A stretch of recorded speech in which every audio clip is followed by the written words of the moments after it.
செய்திகளை சொல்லி கொடுத்துருக்குறாங்க. இப்போ பட்டிமன்றம் நிறைவு கட்டத்துக்கு வந்துருக்கு.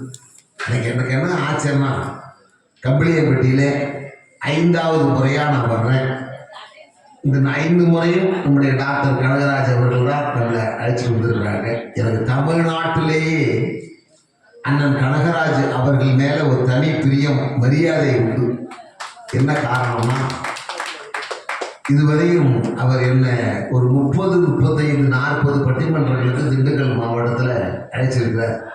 என்ன காரணம்னா, 5 மணி நேரம் நடத்தினாலும் 5.25 மணி நேரம் கூட ஒரு கிராமத்தில் நடத்தினேன். ஆனால் எந்த இடத்திலும் ஆபாசமான வார்த்தைகள் வராது. 2 அர்த்தத்தில் உள்ளக்கூடிய வார்த்தைகளும் பாடல்களும் இதனுடைய மேடையில் இடம்பெறாது. அதனால தான் அந்த 47 வருஷமா நான் பட்டிமன்ற மேடையில் நின்றுட்டு இருக்கேன். காரணம், இந்த ஆபாச வரிகளை எல்லாம் பாடி ஆபாசமா பேசி பட்டிமன்றம் நடத்தி பிழைக்கணுங்கிற அவசியம் எனக்கு கிடையாது. அந்த ஒரு காரணத்துக்காக தான் ஒரு 20-25 ஆண்டு காலமாக நம்முடைய அண்ணன் கனகராஜ் அவர்கள் என்னை அழைத்து, நான் தமிழ் படித்தது அதுக்காகத்தானே சிறப்பித்திருக்கிறார்.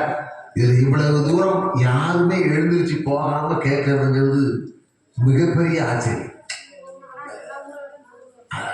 மற்ற ஊரை விட இந்த ஊருக்கு ஒரு வித்தியாசம். மற்ற ஊர்ல பட்டிமன்றம் பிடிக்கிறேன்னா எழுந்திரிச்சு போயிடுவாங்க. ஆனா கம்பளியம்பட்டியில் யாரும் எழுந்திரிச்சு போகல, அங்கேயே படுத்துடுறாங்க. எவ்வளவுதான் சோர்வா இருந்தாலும் எவ்வளவு நேரம் தான் நாம நடத்திட்டு இருக்கிறோம்.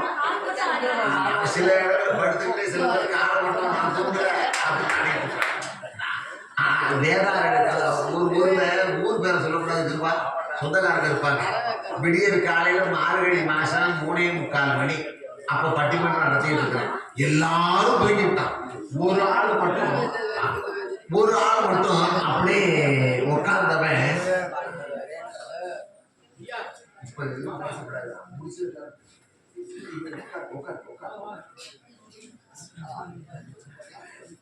3:45 மணி பாடிட்டு இருக்கிறேன். எல்லாரும் தூங்குறான், ஒரு ஆள் தூங்காம உட்கார்ந்து இருக்கிறான். கையை கட்டுறான், தலையாடுறான். என்ன பார்த்து இன்னும் வீட்டாடுறான். 3:45 அவனுக்கு என்ன கவலை?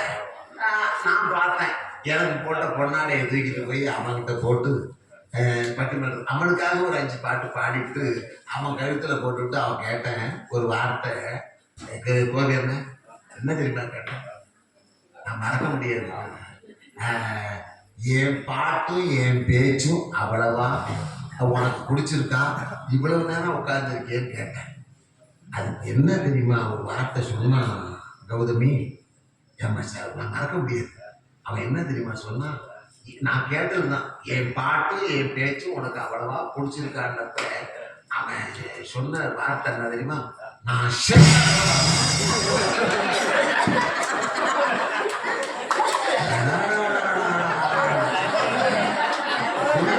மணியில கட்டின மாதிரி வச்சிருக்கிறேன்.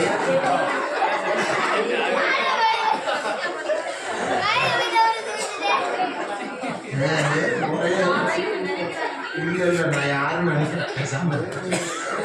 தண்ணி பாட்டெல்லாம் உள்ள கீழே நான் என்ன தெரியுமா கேட்டேன்? என் பேச்சு என் பாட்டு அவ்வளவா பிடிச்சிருக்கான்றப்ப அவங்க என்ன தெரியுமா வாரம் சொன்னான் திருப்பா? அதெல்லாம் ஒரு வெங்காயம் கிடையாது. வீட்டில் அவன் புடுங்களுக்கு ஓம் புடுங்கள் எவ்வளவோ தேவை. வலிதாங்க முடியாத பாதிப்பை என் உயிரை வாங்க இனிதாங்க.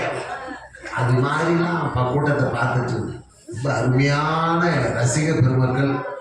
வாழ்க்கையில ஒரு பேச்சாளன், ஒரு ஹிந்துவாக பிறந்தவன் வாழ்க்கையில ஒரு நாளாவது காசிக்கு சென்று பார்க்க வேண்டும். ஒரு இஸ்லாமியனாக இருப்பவன் வாழ்நாளில் ஒரு முறையாவது மெக்காவுக்கு செல்ல வேண்டும். ஒரு கிறிஸ்தவனாக இருப்பவன் வாழ்க்கையில் ஒரு முறையாவது ரோம் நகருக்கு சென்று போப்பாண்டவரை தரிசிக்க வேண்டும். ஒரு பேச்சாளன் என்பவன், ஒரு பாடகன் என்பவன் வாழ்க்கையில் ஒரு நாளாவது இந்த கம்பளியம்பட்டி கிராமத்துக்கு இந்த நேரில் பேசி இது மாதிரி மக்களை பார்க்கறது ரொம்ப ரொம்ப கஷ்டம். ரொம்ப அன்னைக்கு ஒரு ஊர்ல பேச போல 5000 பேர் இருந்தான். சாமி தூக்கிட்டு வந்தாங்க.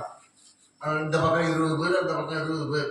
5000 பேர்ல 4995 பேர் குடிபோதையில் இருக்கிறாங்க.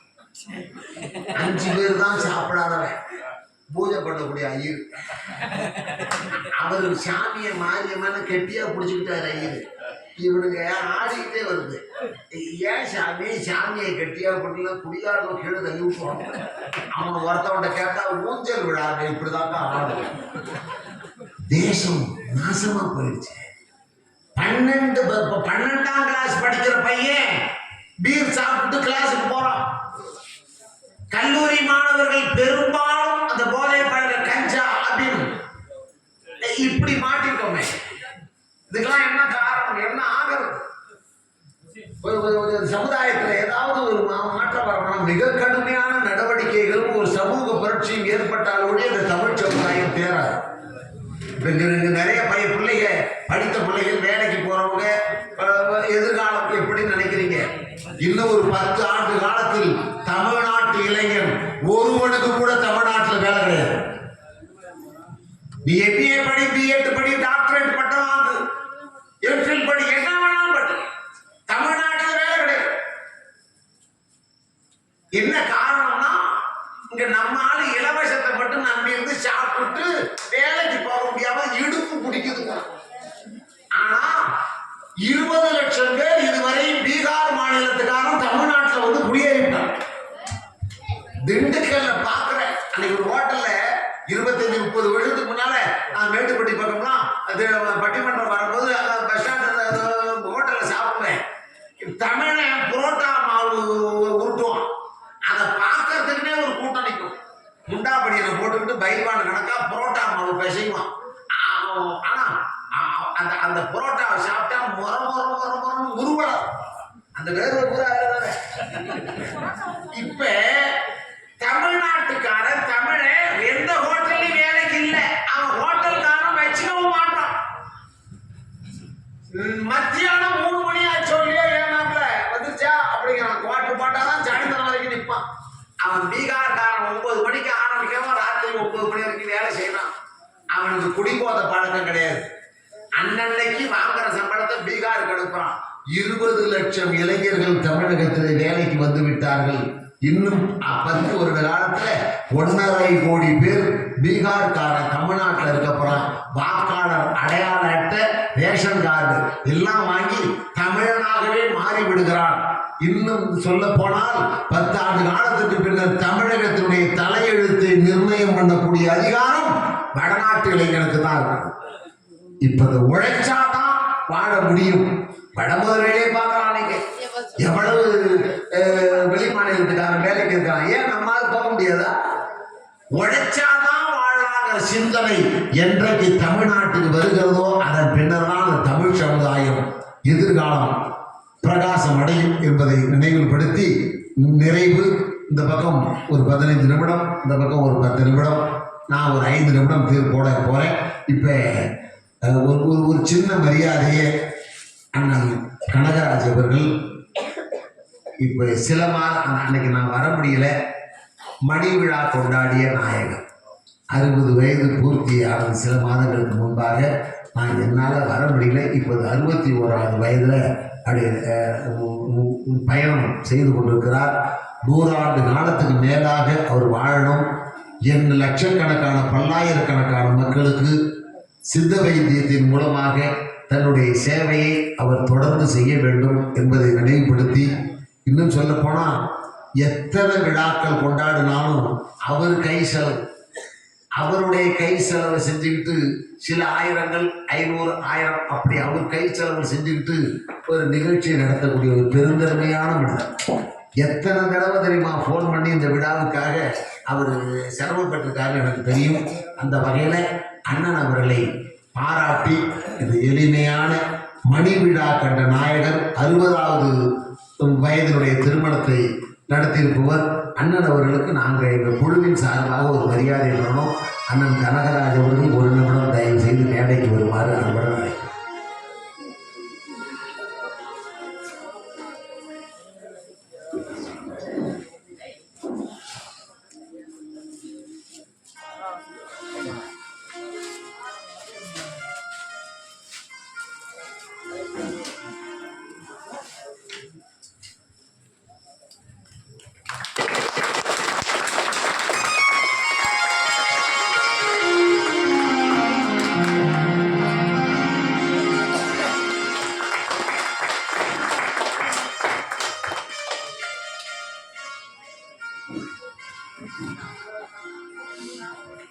இப்படி இசை குயில் இது வரைக்கும் நான் இந்த கம்பளியம்பட்டிக்கு இந்த பிள்ளையை நான் கூப்பிடலை.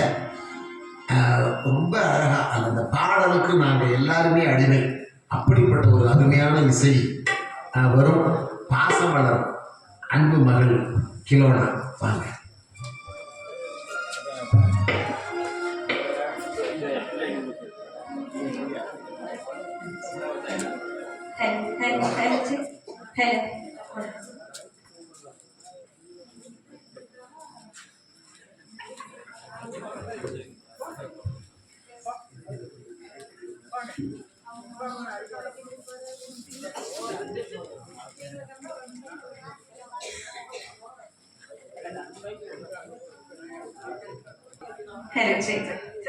எல்லாருக்கும் கேக்குதுங்களா? ஹாய் காய்ஸ், எப்படி இருக்கீங்க? எல்லாரும் நல்லா இருக்கீங்களா?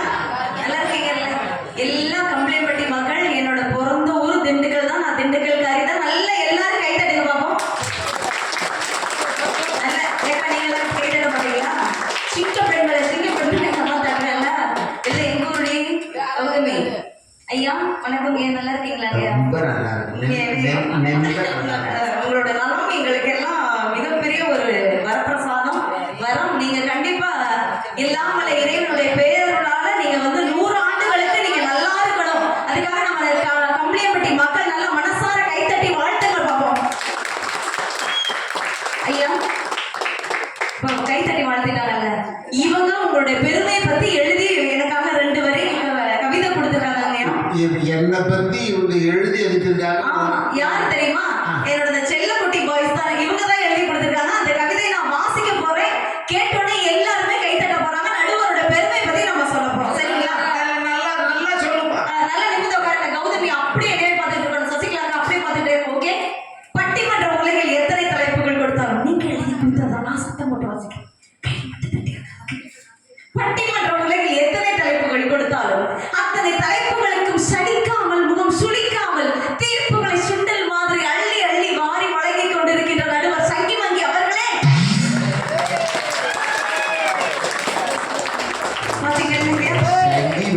ஆமாங்கய்யா. அதுக்கு இந்த பிள்ளையே தேவையில்லாம அந்த பிள்ளைய நீங்க நம்பிக்கிட்டு இருக்கீங்களா? நீங்க சங்கி வங்கிக்கான விளக்கத்தை சொன்னோடனே நம்ம பிள்ளைங்க என்ன கருத்தா எழுதி கொடுத்துருக்காங்கன்னு அவங்களும் சேர்த்து கை தட்டுவாங்க பாருங்களேன். சங்கி வங்கினா என்ன தெரியுமா?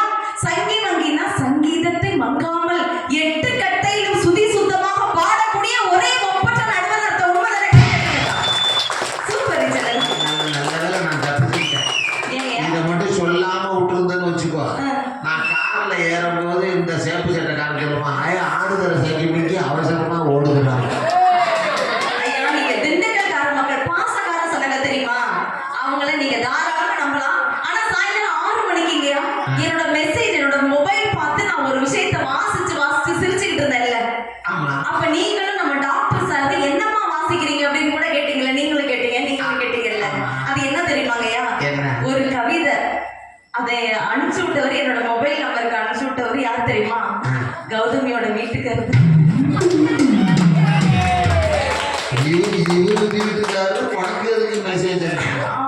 அவருக்கு தோணி இருக்கு. அவருக்கு என்ன ரொம்ப பிடிக்குங்கயா. ஒரு சகோதர பாசம் தானே. யாரு? அவதான் எனக்கு சகோதரி. நீங்களா ஒரு முடிவுக்கு வராதீங்க. சகோதரியோட புருஷன் அவருக்கு எனக்கு ரொம்ப பாசம். என்ன கவிதை தெரியுமா சார் அது? கடல் தண்ணி உப்புத்தான், கண்ணீரும் உப்புத்தான், கண்ணீரும் உப்புத்தான், கடல் தண்ணி உப்புத்தான், இந்த கௌதமியை கட்டிக்கிட்டது என் தப்புத்தான் எழுதி வச்சிருக்கான். இதுக்கெல்லாம் காரணம் என்ன? இதுக்கெல்லாம் காரணம் என்ன? 4 பிறந்ததுதான் காரணம்.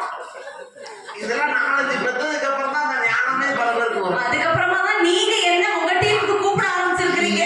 8 குழந்தைய பெத்தான் ஒருத்தன்.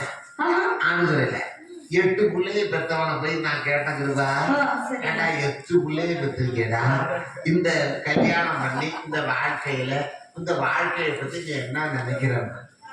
8 பிள்ளைய பெற்றுட்டு என்ன நினைக்கிறடா? அதுக்கு அவன் சொல்லுவான், ஒண்ணுமே விளங்கலை எனக்கு.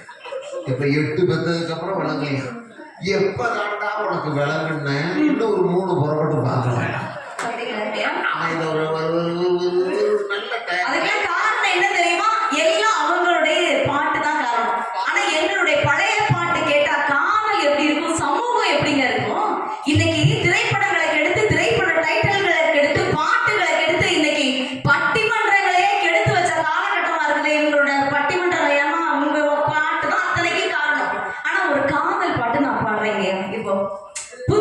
பறவைன்னு ஒரு திரைப்படம். செல்லக்குட்டி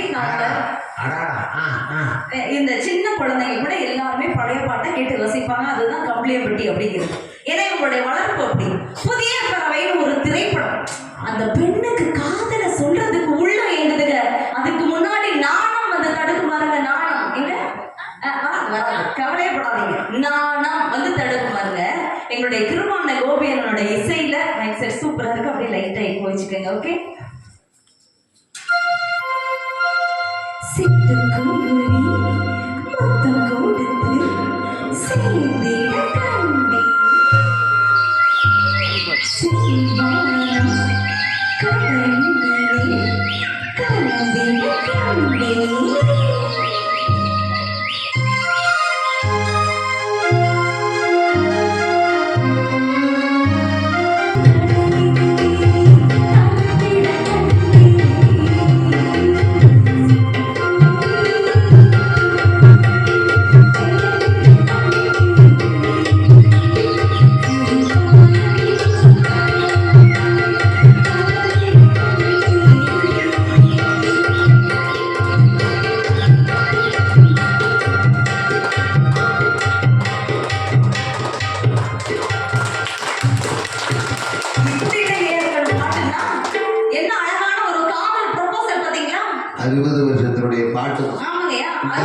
இந்த நிமிடம் வரை உயிரோடு வாழ்ந்து ரொம்ப அழகா ஒரு விஷயத்தை ஞாபகப்படுத்துனீங்க.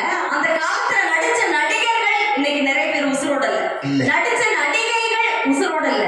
இசையை வச்ச இசையமைப்பாளர்கள் உசுரோட இல்ல. பாட்டு பாடுறவங்க கூட உசுரோட இல்ல நிறைய பேர். ஆனா பாட்டு உசுரோட இருக்குல்ல, அதுதான் உண்மையான நல்ல கைதலுங்க. இதுதான் எங்களோட பாட்டு. இதுதான் நின்று வென்ற பாடல்கள். சும்மா வந்துட்டு போனதெல்லாம் வந்து இங்க வந்து பெருசா காதல எவ்வளவு அழகா ப்ரொபோஸ் பண்ணிருக்காங்க பாத்தீங்களா? Hi, I love you, I mean crush with you, I mean love with you அப்படிலாம் சொல்லல, டைரக்டா அப்படி சொல்லலாம்னு வச்சுக்கோங்களேன். ஆனா கோபினா என்ன அழகா ப்ரொபோசல் கொடுக்குறாங்க பாருங்க. சிட்டுக்குருவி முத்தம் கொடுத்து சேர்ந்திட கண்டேனே, செவ்வானம் கடலிலே கலந்திட கண்டேனே, காதலா உன்னோட நினப்பாலையே நான் உருகிக்கிட்டு இருக்கேனே, என்னோட காதல் உனக்கு தெரியலையா? என்ன அழகான ப்ரொபோசல். ஆனா இன்னைக்கு அவன் ப்ரொபோசல் கொடுத்துருக்காங்க இல்லையா? அவங்க என்ன நினைச்சிட்டு இருக்காங்க? நாங்களாம் அந்த பாட்டை கேட்டிருக்க மாட்டோம்னு நினைச்சிட்டு இருக்காங்க. கதாநாயகன் நம்ம கம்பளியப்பட்டி பாய் மாதிரி நல்லா கரெக்டா நிக்கிறான், கண்பாட்டோட நிக்கிறான். அந்த குட்டி விடுறான்னு நினைக்கிறீங்களா? சாப்பிட வாடா, நீ சாப்பிட வாடா, என்ன நீங்க சாப்பிட வாடா. அந்த அம்மா மூஞ்சி மூடிக்கிட்டு சிரிச்சுட்டு இருக்காங்க. பாருடி இந்த கருவாச்சி கரெக்டா சொல்றான் பாரு அப்படின்னு. அதோட இன்னொரு பாட்டு, நான் சூடான மோகினி தேடாத மகனி, நான் சூடான மோகினி தேடாத மகனி, வரியா மாப்பிள்ள வரியா, அறியா மச்சானே வரியா. பாத்தீங்களா என்னென்ன மாதிரியான பாட்டு கொடுத்துருக்காங்க. ஆனா இவங்களோட பாட்டை கேட்டு எங்க எதிர்த்த வீட்டு பையனே கெட்டு போயிட்டானா பாத்தீங்களா? அன்னைக்கு நீங்க சென்னை வந்திருந்தப்போ உங்களுக்கு அறிமுகப்படுத்தி வச்ச பாத்தீங்களா? அவன் நல்லவனால தெரிஞ்சான். உங்களுக்கு டாக்டர் சாருக்கு வேற வேலையே இல்லை. யாரை பார்த்தோன்னே வெள்ளையதே நினைச்சிருது, வெளுத்ததெல்லாம் பால் நினைச்சிருது. அதுக்கப்புறமா உட்காந்து ஃபீல் பண்ணிட்டு இருக்கீங்களா இல்லையா? அதே மாதிரி எங்க பக்கத்து வீட்டு பையன் ரொம்ப மோசமையா இன்னைக்கு காலையில தான் எனக்கே தெரிஞ்சிச்சு. ரொம்ப நல்ல பையன் தான் நான் நினைச்சிட்டு இருந்தேன். நல்லா கவனமா கேட்டே வாங்க, நீங்களும் கேளுங்க தங்கம். நேத்து காலையில பாக்குறேங்கா, அந்த பையன் என் வீட்டுல பக்கத்துல இந்த வீட்டு பிள்ளைக்கு லவ் லெட்டர் கொடுத்துக்கிட்டு இருந்தான். சரி, பரவாயில்ல, லவ் தான் என்ன பண்றான். நானே பெருமாளை கட்டிட்டு நல்லா சுபிக்ஷமா வாழ்ந்துட்டு இருக்கோம் இல்லையோ. நேத்து சாயந்தரம் பாக்குறேங்க, இந்த வீட்டு பிள்ளைக்கு லவ் லெட்டர் கொடுத்துட்டு இருக்காங்கயா. இந்த பக்கம் கொடுக்குறான். ஆமா, அத அவன் ஒரு பொது சேவையாவே பண்றான். ஆமாங்க, எனக்கா கடுமையான கோபம் வந்துச்சுங்கய்யா. அதுவும் ஆடுதுறை அழகு பன்னீர்செல்வம் ஐயா தான் மேடையில ஒரு துளி கூட ஆபாசம் இல்லாமல் எந்த விதமான கலாச்சார சீரழிவுக்குமே இடம் தராம பட்டிமன்றத்தை அவ்வளவு நேர்மறையா கொண்டு போய்கிட்டு இருக்கிறவரோட மேடையில் நம்ம பேசிக்கிட்டு இருக்கவே அவனை திருத்தன்ற முடிவுல இறங்கிட்டேங்கய்யா. என்னடா தம்பி நினைச்சுட்டு இருக்க? ஏதாவது பெங்களூர் இந்த சிட்டிக்கு மெட்ரோபாலிட்டன் சிட்டிக்கு ஏதாவது வேலைக்கு போய் வாழ்க்கை இந்த மாதிரி கெடுத்துக்கிட்டு இருக்காங்க. காலையில பாக்குறேன் இந்த பிள்ளைக்கு லெட்டர் கொடுக்குறேன், சாயந்தரம் பாக்குறேன் இந்த பிள்ளைக்கு லெட்டர் கொடுக்குறேன். இந்த வேலையெல்லாம் கை விட்டுறேன். சின்ன அறிவுரை தான் கொடுத்தேன். என்னோட அட்வைஸை கேட்டு அந்த பையன் வேற எந்த பிள்ளைக்கு லவ் லெட்டர் கொடுக்கவே இல்லை. அவனுக்கு நல்லா கை தட்டலாம். என்னோட அட்வைஸ்க்காக நல்லா கை தட்டுக்கலாம். அதாவது உன்னுடைய அறிவுரையை ஏற்று அவன் வேற எந்த பொண்ணுக்கும் நிம்மல லெட்டர் கொடுக்கப்படாது ஒரு முடிவு. திண்டுக்கல்கார பிள்ளைங்கன்னா அதுல ஒரு பெருமை இருக்கு இல்லையா? கரெக்டா எனக்கு ரொம்ப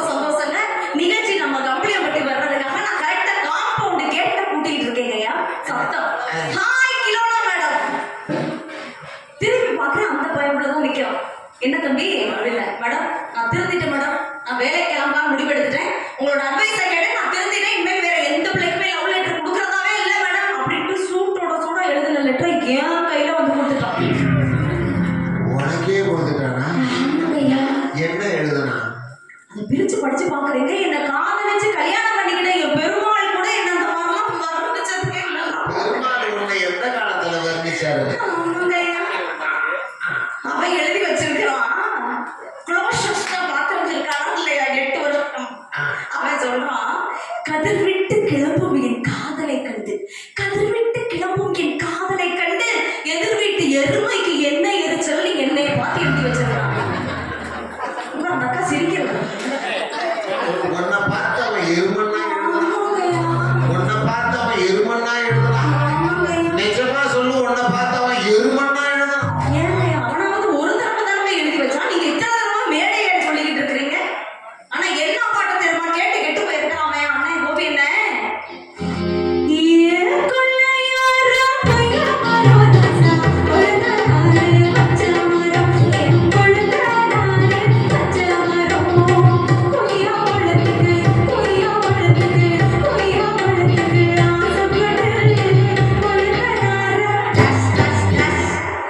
கோடிட்ட இடங்களை நிரப்புக. சிரிச்ச எல்லாருக்கும் தெரிஞ்சு வச்சா தெரிஞ்சிருச்சுல. கொய்யாப்பழத்துக்கு ஆசைப்பட்டு கொழுந்தனார டேஷா, மாம்பழத்துக்கு ஆசைப்பட்டு மாம்பழார டேஷா. இந்த முருங்கைக்காய் என்ன விலக்கா பெற போகுது? சட சடையா காய்ச்சி தொங்குது. அந்த முருங்கைக்காய்க்கு ஆசைப்பட்டு மூத்தார வேற டேஷா. அப்ப நான் தெரியாத ஒரு கேள்வி கேட்கிறேங்க. நவாமரம் ஒண்ணு நின்று இருந்தா அந்த மாம்பழத்துக்கு ஆசைப்பட்டு இந்த நடுவரை டேஷா கேட்டேன். ஏன்னா இந்த பக்கம் வர்றவங்க எல்லாமே என்ன டேஷாங்கிறது தான் பார்க்குறேன். ரொம்ப நல்லவங்க. நீங்களே கண்ணாடியை பார்த்து சொல்லிக்கீங்க. என்ன ஒரு தூய்மையான எண்ணம் பார்த்தீங்க. இதுக்கெல்லாம் காரணம் என்னங்கய்யா? அவங்க பாட்டு தானங்கய்யா. ஆனா எங்களுடைய பாட்டு எப்படி தெரியுமா? கதாநாயகன் கதாநாயகியோட கையை தாங்க பிடிக்க வராது. அந்த காலத்துல அவ்வளவுதான் லிமிட். அந்த லிமிட்டை தாண்ட விடாத அளவுக்கு அட்வைஸ் கொடுக்குறாங்க பாருங்க. அதுதான் எங்களோட பாட்டு. காவிய கவிஞர் வாங்கலி ஐயா கொடுக்குறாங்க பாருங்க.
கும்பாபிஷேக நேரத்துல கிராமத்துல திருவிழா காலத்துல கரகாட்டம் நடக்கும்ல. ஆமாங்கய்யா.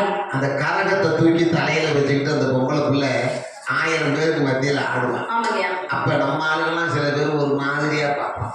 அந்த கரகாட்டக்காரர் பொம்பளைய மாதிரியா பார்ப்பான். அந்த பொண்ணு என்ன தெரியுமா பாடுனா, ஏலே நீ பாக்குற மாதிரி மோசமான குடும்பத்துல உள்ள பொண்ணுலாம் கிடையாதுடா. ஒரு சால் வயிற்றுக்காக, வயிற்று குழைப்புக்காக நான் எங்கள் குடும்பத்தை பிள்ளைகளை காப்பாற்றுறதுக்காக நடு வீதியில பார்த்தேன். நானும் சுயமரியாதை உள்ள பொழுதாண்டான்னு கன்னத்துல அரையிற மாதிரி பாடினானே. அழகான பொண்ணுதான் அதுக்கேற்ற கல்லுதான், அழகான பொண்ணுதான் அதுக்கேற்ற கல்லுதான், அழகான பொண்ணுதான் அதுக்கேற்ற கல்லுதான். இதுதான் தமிழ்நாட்டு பெண்ணுக்குன்னு இருக்கக்கூடிய இலக்கணம் இதுதானப்பா. நான் ஒரு சாண வயிற்றுக்கு தான் இந்த கஷ்டப்பட்டு பாடுபட்டுக்கிட்டு இருக்கேன். அழகான பொண்ணா தான் இருக்கேன், அதுக்கேற்ற கண்ணா தான் இருக்கியா, மூக்கு முடியுமா தான் இருக்கேன். ஆனா என்கிட்ட இருப்பதெல்லாம் தன்மான ஒண்ணுதான் பாட்டு கொடுத்தாங்கல்ல, இவங்களோட ஒரு பாட்டு கொடுத்தாங்க பாருங்க. அதே மாதிரி அழகான என்ன அற்புதமான ஒரு சாண வயிற்றுக்கு தான் எல்லாத்தையும் விற்கிறேன், நான் எல்லாத்தையும் விற்கிறேன். இப்ப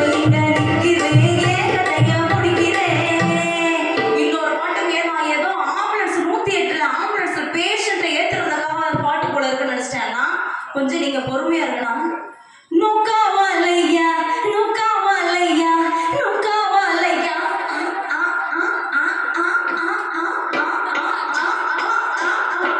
சாமியை கொடுத்து அப்புறம் வலுப்பு அடக்க வேண்டியதாகி போயிடுச்சு. பாட்டு என்னங்க கொடுத்துருக்காங்க? தமிழை வளர்த்தாங்களே இல்லையா? தமிழை என்ன அழகா வளர்த்தாங்க. ஆனா கிலோனா சொல்லுங்கய்யா. பட்டு போட்ட கல்யாண சுந்தரம் கோழியையும் சேவலையும் வச்சுப்பா. ஓஹோ சரிங்க. 3ஆம் கிளாஸ் படிச்ச விவசாயி. கொக்கர கொக்கரக்கோ சேவலே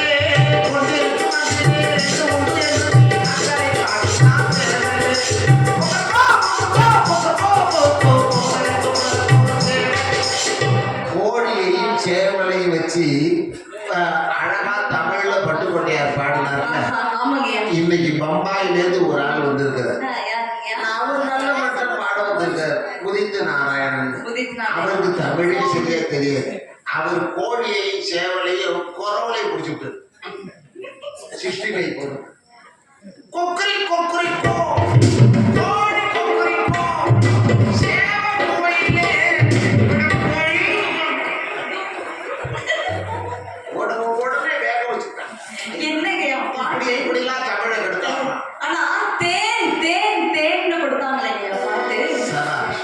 என்ன அழகான பாட்டு. பார்த்தேன் சிரித்தேன் பக்கம் வர துடித்தேன் உனைத்தேன் என நான் நினைத்தேன் அழைத்தேன் இவன் அழைத்தேன் பார்த்தேன் சிரித்தேன் பக்கம் வர துடித்தேன் உனைத்தேன் என நான் நினைத்தேன் அழைத்தேன் இவன் அழைத்தேன். திருப்பி வார்த்தைகள் வருது இல்லைங்க. ஆனா அதுல ஒரு வார்த்தையாவது தவறான வார்த்தையை கொடுக்குறாங்களா பாத்தீங்களா? கொச்சையான வார்த்தை இருக்கு அந்த இடத்துல. ஐயா மே மே மே மாசத்துல அவன்தான் மனிதன் படத்தை ரிலீஸ் பண்ணுங்க. திண்டுக்கல் மாவட்டம் எப்பேற்பட்டதுன்னா கலைகளையும் கலைஞர்களையும் வாழ வைக்கக்கூடிய மாவட்டங்க. கடைசி பேச்சாளர் பேசி வாசுகி பேசி முடிச்சு 10 நிமிஷம் பேசி முடிச்சு அடுத்து நீங்க தீர்ப்பு சொல்ற வரைக்கும் என்னுடைய கம்பளியை ஒட்டி சொந்தங்கள் யாருமே எந்திரிச்சு போகவே மாட்டாங்க. அதுக்கான உத்தரவாதத்தை நல்ல ஒரு கைத்தட்டல் மூலமா தெரிவிச்சிருந்த பார்ப்போம். எந்திரிச்சு போனாங்கன்னா சேலை வச்சு அப்படியே உட்கார வச்சிருந்த பார்ப்போம். ஐயா அவன்தான் மனிதன் திரைப்படத்தை மே மாசத்துல ரிலீஸ் பண்ணணும்னு ப்ரொடியூசர் விரும்புறாருங்க. ஒரே ஒரு பாடல் கொடுக்கணும். கவியரசர் கண்ணதாசன் ஐயா ஒரே ஒரு பாட்டு கொடுக்கணும். அந்த பாட்டு மட்டும் கொடுத்துட்டீங்கன்னா மே மாசத்துல ரிலீஸ் பண்ணிடலாம்னு கேட்கறாங்க. இது கொடுத்துருவேன். எப்ப ரிலீஸ் பண்ணணும்னு சொன்னேன்? மே மாசத்துல. எந்த மாசம்? மே. எந்த எந்த மாசம்? மே. அவ்வளவுதானே? மே தானே? நீ ஒரு மே தானே கேட்ட. இந்த கொடுக்குறேன் பாருன்னு. அன்பு நடமாடும் கலைக்கூடமே ஆசை மணி மேகமே கண்ணில் விளையாடும் எழில்வெள்ளமே கண்ணி தமிழ் மன்றமே மாதவி கொடிப்பூவின் இதழ்வரமே மயக்கும் மதச்சாரம் மே மே மே மே அத்தனை மே பாட்டு கொடுத்தாங்களே ஐயா. நல்ல கைத்தட்டல் கொடுங்க பாப்போம். ஏன்னா இன்றைக்கு இந்த மாதிரியான இலக்கிய செய்திகளை புராண செய்திகளை கேட்கறதுக்கு ஆட்கள் இல்லாத அளவுக்கு வறண்டு போன பாலைவனம் மாதிரி உருவாக்குனது யாருன்னா இவங்களோட புதுப்பாட்டு தானவையா. தமிழுக்கு முக்கியத்துவம் இல்லை. இவங்க அதேதான். இவங்களும் மேலுக்கு கொடுத்துருவாங்க பாட்டு. நீங்கள் ஒரு புள்ள ட்ரவுசர் போட்டு ரயில்வே ஜங்ஷன்ல நின்று பாடுது. திண்டுக்கல்ல தான் எடுத்த ஷூட்டிங் அது. மீ மாசம் துண்டத்திற்கு மேஜரானே மேஜரானே நானும் மேஜரானே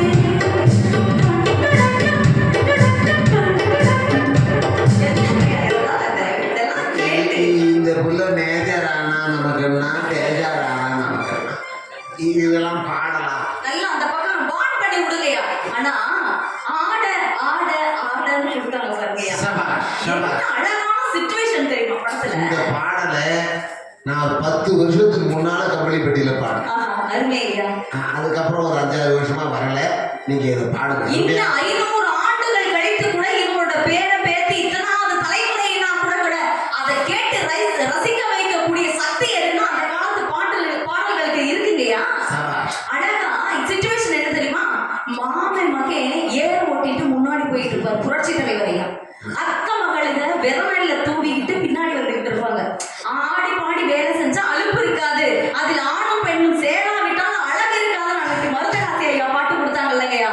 கூட வேலை செய்யறவங்க ஒன்னா பாட்டு பாடி ஒரு சந்தோஷமா இருக்கலாம்னா என்ன பாட்டு தெரியுமா இவங்க கொடுத்துருக்குறாங்க ஐயா. அதை நான் ஒப்பிடாம இருக்க முடியாது.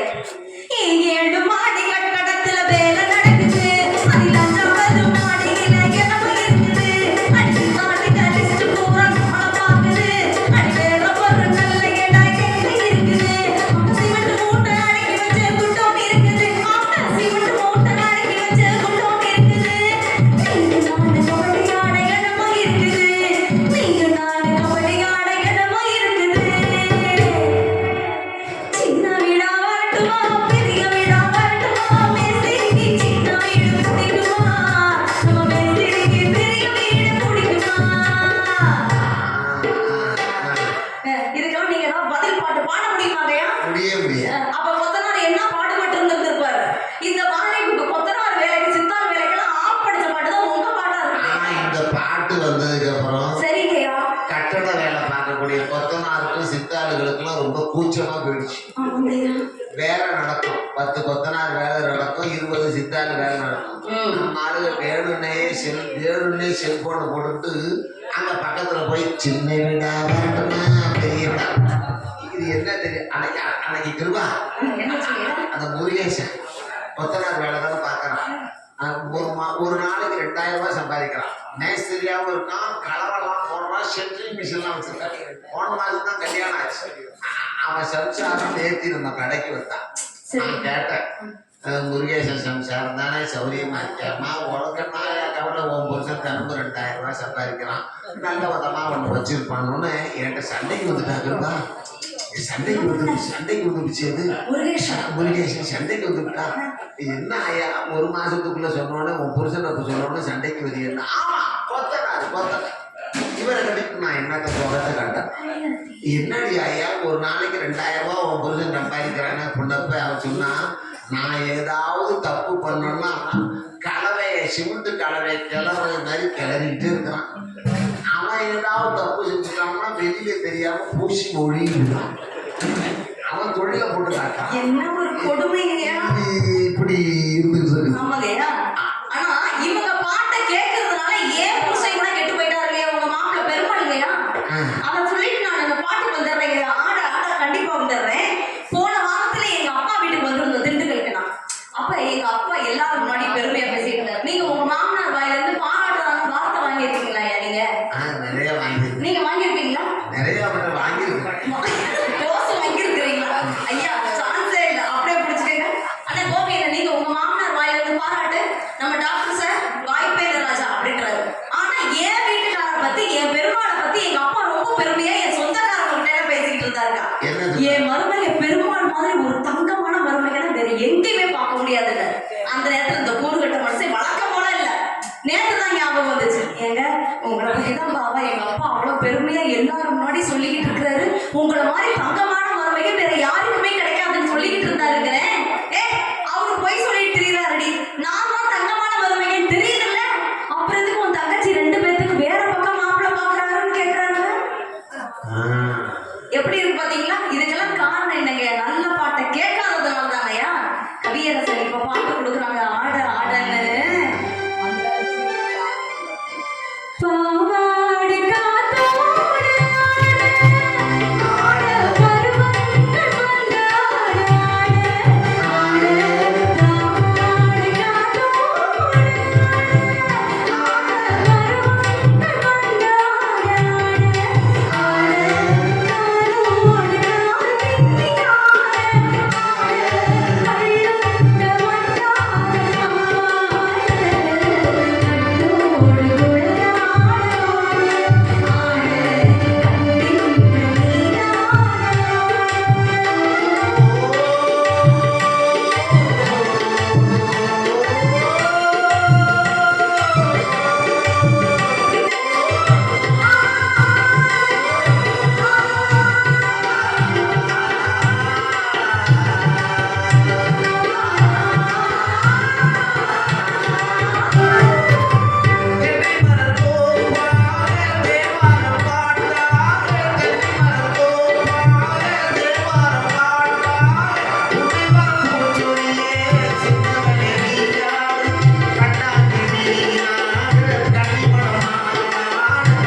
சொந்தமே நீ ஆடு.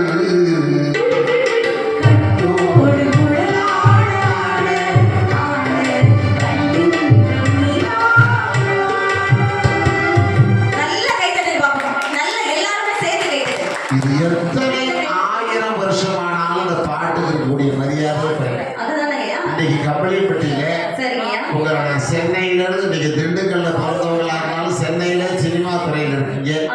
இன்னைக்கு மெனக்கட்டு சிரமத்தை பார்க்காம உங்களை நான் அழைச்சதுக்கு காரணம் நீங்க ஒருவர் தான். தமிழகத்தினுடைய மேடையில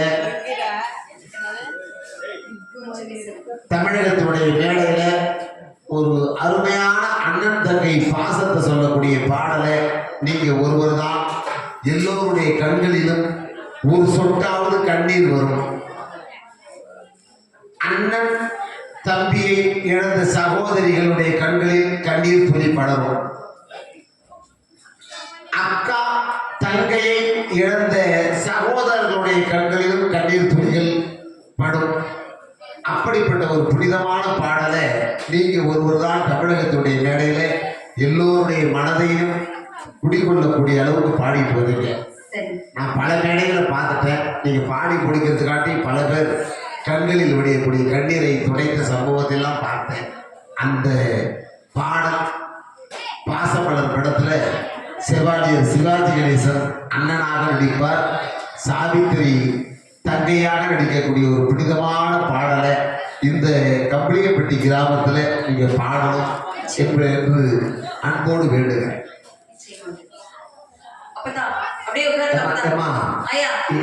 உட்கார்ந்து ஒரு 10 நிமிஷம் இந்த பாடலை நீங்க இனிமேல் எந்த மேடையிலையும் கேட்க முடியாது. யாரும் எந்த பட்டிமன்ற மேடையிலையும் இந்த பாடலை கேட்க முடியாது. அப்படியே உட்கார்ந்து ஒரு 10 நிமிஷம் மட்டும்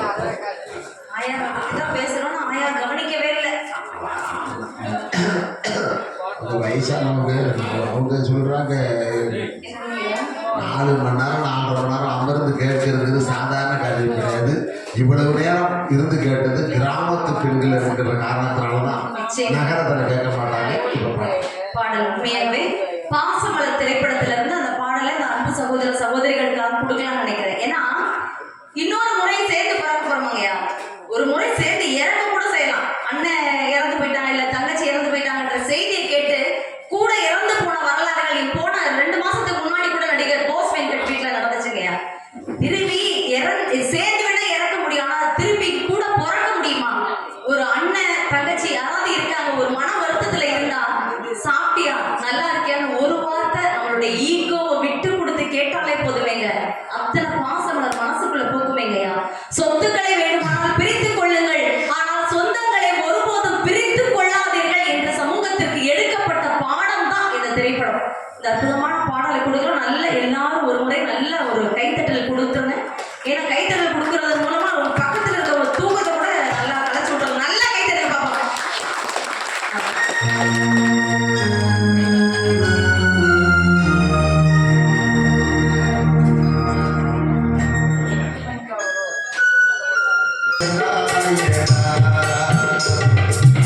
அத்தை மகளை மனம் கொண்டு இளமை வழிகண்டு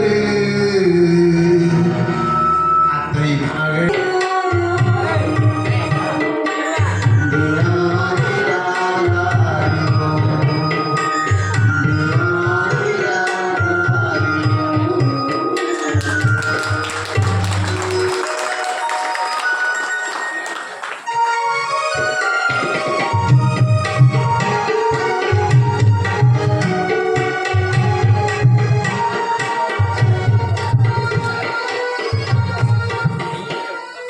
அற்புதமான இசை, நல்ல அற்புதமான வரிகள்.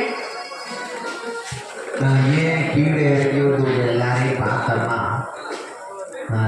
அது பல மேடையில் நான் அனுபவிச்சிருக்கிறேன். என்னிடம் கை கொடுத்தவர்கள் பல பேர் ஒரு கையால் கண்ணீரை துடைத்து கொண்டு மறு கையால் எனக்கு கை கொடுத்தாங்க. கம்பளியன்பட்டியிலே எந்த காலத்திலும் சகோதர பாசத்துக்கு பஞ்சமே இல்லை என்பதற்கு அடையாளம் தான் பலருடைய கண்களில் இருந்து அது கண்ணீர் துளியை நான் பார்த்தேன்.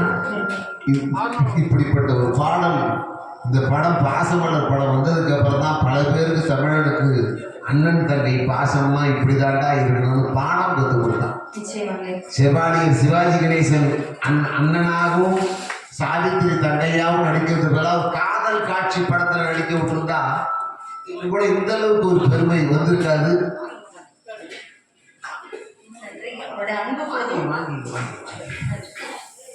ஆனால் மிகப்பெரிய அருமையான பாடலை பாடி முடிச்சிருக்கீங்க. எல்லாரும் சேர்ந்து இந்த பிள்ளைக்காக ஒரு தடவை பலமா கைது.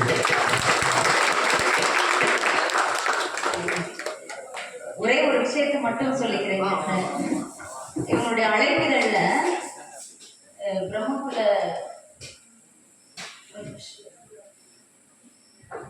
கோல பிரம்மகுலால இன பங்காளிகளுக்கு பாத்தியப்பட்ட குலதெய்வமாய் அந்த இடத்துல அந்த அனௌன்ஸ் பண்ணாங்கல்ல, அவங்கள பாராட்டணும். ஏன்னா மைத்துனர்கள், உடன் பிறந்த சகோதர சகோதரிகள், இந்த ஒற்றுமையா அந்த அழைப்பினர்களை கூட அந்த பெண்களுக்கு முக்கியத்துவம் கொடுத்து, உறவினர்களுக்கெல்லாம் முக்கியத்துவம் கொடுத்து வாழக்கூடிய இந்த சமூகத்துல பாசமலர் போன்ற பாடல்கள் தான் காலம் கடந்து நிற்கும். அதுதான் இன்று என்றைக்குமே வெல்லக்கூடிய பாடல்கள் என்பதை தாங்கள் தீர்ப்பாக கூற வேண்டும் என்று கேட்டுக்கொண்டு, வாய்ப்பளித்தமைக்கும், வாய்மொழி கேட்டமைக்கும், இசையமைத்ததற்கும், ஒலிபெருக்கி அமைத்ததற்கும், மிக மிக அழகாக ரசித்தமைக்கும் நன்றி கூறி, காலத்தின் அருமை கருதி அடுத்த வருடம் மீண்டும் சந்திப்போம் எனவும் கூறிக்கொண்டு விடைபெறுகிறேன். நன்றி, வணக்கம்.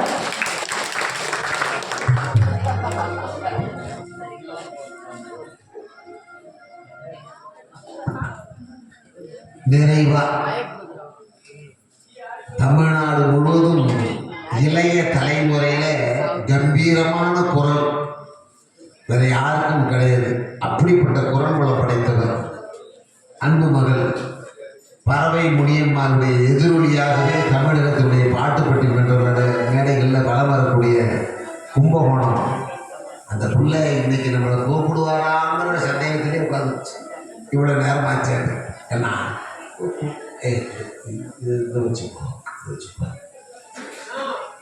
மிக அழகாக பாடி பேசக்கூடியவர். சில பாடல்களை ரத்தின சுருக்கமாகவே பாடி முடிக்கலாம். நல்ல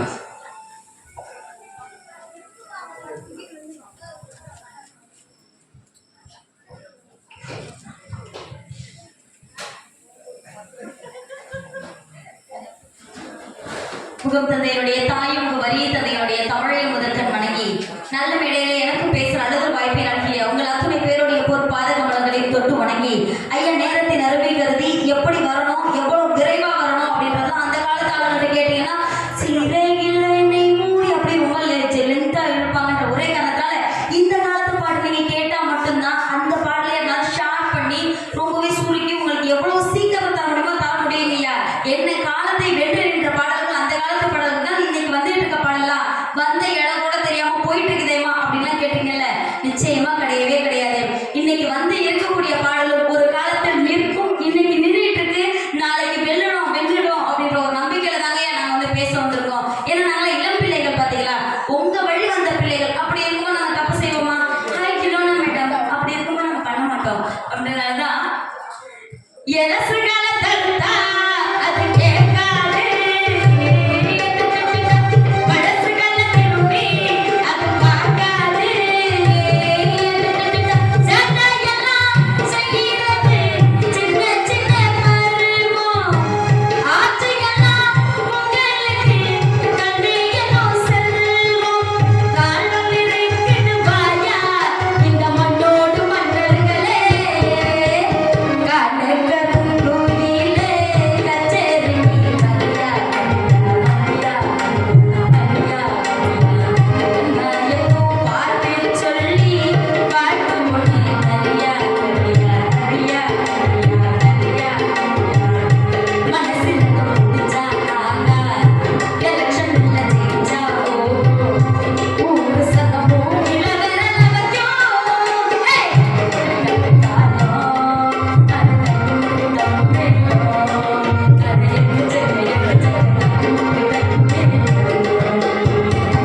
இன்னைக்கு இளைஞர்களுக்கு நல்ல அறிவுரையை கூறணும்னாலுமே கூட இன்னைக்கு ரொம்பவே ஸ்லோவா போகாதீங்க. எதை சொல்லலாம் கொஞ்சம் ஸ்பீடா சொல்லுங்க. அப்படி நீங்க ஸ்பீடா கேட்கும் பொழுது உங்களுக்கு அப்படியே அமைதியான நிலையிலே கேட்டு பழகினதுனாலே என்னவோ தெரியல, எங்களுடைய பாடல்கள் இருக்கக்கூடிய நல்ல விஷயங்கள் தெரியறதில்ல, அவ்வளவுதானே தவிர மற்றபடி நாங்களும் இன்றைய காலத்துல நல்ல செய்திகளை இன்னைக்கு கொடுத்துட்டு இருக்கோமா இல்லைங்களா? ஆக எவ்வளவு பாட்டுக்கு நீங்க குறை சொல்லிட்டு போயிட்டீங்க. லவ் ப்ரப்போஸ் பண்றதுக்கு சிட்டுக்குருவி முத்தம் கொடுத்து டவர் செல்போன்லாம் வந்த அன்னைக்கு சிட்டுக்குருவி காணா போனதுனால தான் லவ் ப்ரப்போஸ் கூட இன்னைக்கு காலத்துல நாங்க சிட்டுக்குருவிக்கு முத்தம் கொடுக்கறதுல பட்டாம்பூச்சியை கூட்டிட்டு வந்து தான் லவ் ப்ரப்போஸ் பண்றோம். பட்டாம்பூச்சிடி நீ பட்டாம்பூச்சிடி, பட்டாம்பூச்சிடி நீ பட்டாம்பூச்சிடி, பட்டாம்பூச்சிடி நான் பட்டாம்பூச்சிடி, பலபலனே ஜலிக்கிற பவளக்கண்ணாடி, பத்ருவமா வந்து நில்லு வாங்க முன்னாடி, அழகே அழகே உன்னை மனைவி ஆக்குவா, கணவன கையா குடிக்கணும்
இலக்கண இலக்கியத்தோட இன்னைக்கு ஒரு பாடல் வருது. ஆமையா அடுக்கு தொடர் ரெட்டை கிளவி இந்த ஆட ஆட ஆட இந்த மாதிரி அடுக்கு தொடராம எங்க பாட்டுல வந்துருக்குதுங்கக்கா.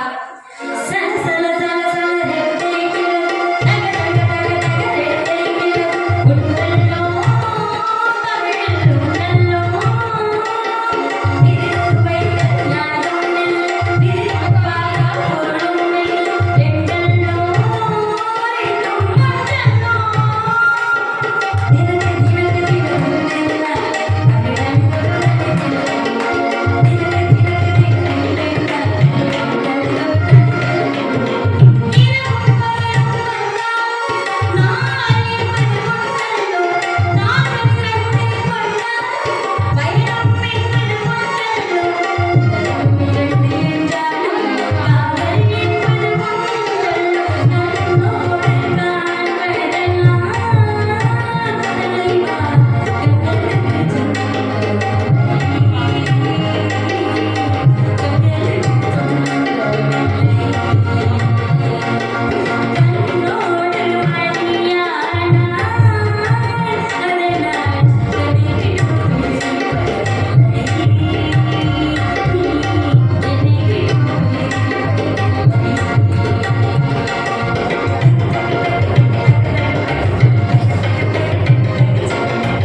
ஷாபாஷ், ஷாபாஷ்.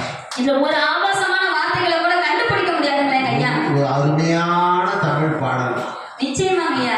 அதாவது சேகுவர் ஐயா தான் சொல்லுவாங்க, விதைத்து கொண்டே இரு விதைத்து கொண்டே இரு முளைத்தால் மரம் இல்லையேல் புறம். அப்படி இருக்க இன்னைக்கு வரக்கூடிய இளம் சந்ததியினருக்கும் நாங்கள் ஒவ்வொரு விஷயத்தையும் விதைச்சிட்டுதாங்க இருந்துட்டு இருக்கோம். ஒரு பொழுது அதை அழிக்கிற விதமா எங்களுடைய பாடல்கள்லாம் அமையறது இல்லைங்க ஐயா. கௌதமியும் சிவகாசி சசிகலாவும் இளைய தலைமுறைக்கு இளைஞர்களுக்கு பல்வேறு விஷயங்களை சொன்னாங்க. இன்றைய தினம் குடிபோதையில் மூழ்கி இருக்கக்கூடிய தமிழ்நாட்டினுடைய இளைய சமுதாயத்திற்கு ஏதாவது ஒரு செய்தி, அவர்கள் வாழ்க்கை பாதை ஆபத்தான நிலைமையில இருக்கீங்களே, இது மாதிரி இருக்கலாமான ஒரு சிந்தனை அறிவுரை சொல்லக்கூடிய பாடல் உங்கள்கிட்ட இருக்குதா? நிச்சயமா எங்ககிட்ட இருக்குதுங்க ஐயா. ஒரு பாடல் இல்லைங்கய்யா, நிறைய பாடல் இருக்கு. அந்த ரத்தின சுருக்கம்ன்ற ஒரு காரணத்தினால இந்த ஒரு பாடலை முன்வைக்கிறேங்க ஐயா. ஏன்னா வாழ்க்கையில எப்பொழுதுமே போதிக்கும் போது புரியாத விஷயம் வாழ்க்கை என்னைக்கு அது பாதிக்குதோ அப்பதான் நம்ம எல்லாருக்குமே புரியுது.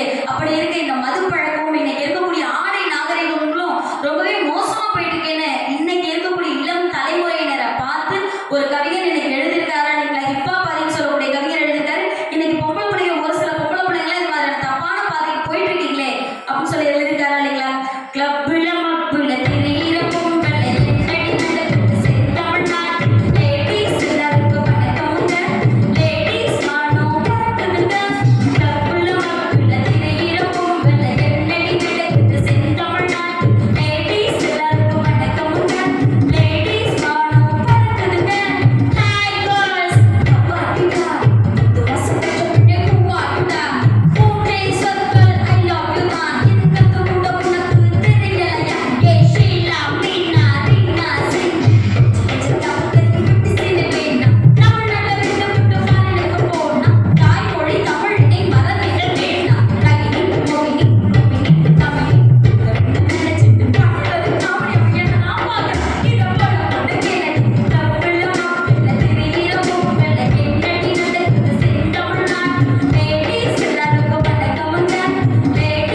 பாரனை இறைவன் பணித்தான்.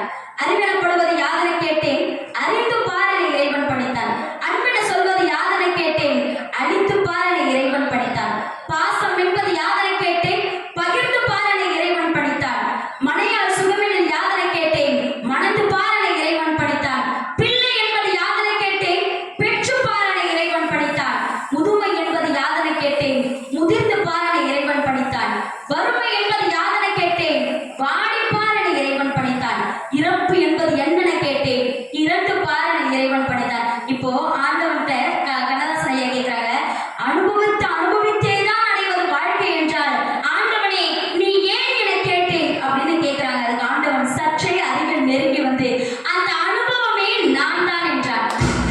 இப்போ வாழ்க்கையில் ஒன்று அனுபவப்பட்டா மட்டும்தாங்க கத்துக்க முடியும். அப்போ இன்பம்னு ஒன்று இருந்துச்சுன்னா துன்பம்னு ஒன்று இருக்கும். துன்பத்தை பார்த்து யாரும் கவலைப்படாதீங்க, அதுல இருக்கக்கூடிய இன்பத்தை நினைச்சு சந்தோஷப்படுங்கன்னு எங்க காலத்து கவிஞர் பாட்டு கொடுத்துருக்காங்களா இல்லைங்களா?